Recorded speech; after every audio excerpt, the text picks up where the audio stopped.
بلوچستان کے شہر گوادر سے ہمارے گدروشیا پوائنٹ کے نمائندے عبیداللہ بلوچ کی رپورٹ کے مطابق جماعت اسلامی گوادر شعبہ اطفال بچوں نے اپنے والدین کے ساتھ افطار پارٹی میں شرکت کی۔ افطار پارٹی کا آغاز بچوں کے تلاوت قرآن پاک اور حمد و نعت سے شروع ہوا۔ امیر جماعت اسلامی ضلع گوادر نے درس قرآن پیش کیا۔ انہوں نے بچوں سے کہا کہ وہ معاشرے میں باکردار انسان بنیں اور اپنے والدین، بہن بھائیوں، استاد محترم اور معاشرے کے بڑے بزرگوں کا احترام کریں۔ اپنے سے چھوٹوں کے ساتھ شفقت سے پیش آئیں۔ اچھے ماحول، صحیح نیک صالح باادب بچوں کے ساتھ مل کر معاشرے میں نیکی کے کاموں میں رہیں۔ اپنی تعلیم پر خصوصی توجہ دیں۔ اخلاق کردار سے اپنے والدین کا نام روشن کریں۔ منشیات بے راہ روی سے دور ہو کر ایک باکردار انسان بنیں۔ مولانا لیاقت بلوچ نے بچوں سے سوال پوچھے اور بچوں نے صحیح جواب دیے۔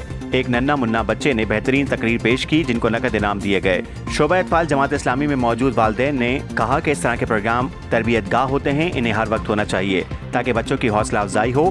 افطار پارٹی میں سابق امیر جماعت اسلامی واجہ ماسٹر عبدالمجید، مولانا محمد قاسم، سعید احمد بلوچ، بھائی حزیر، اقبال حاجی، مولا بخش، استاد اسحاق اور دیگر نے شرکت کی۔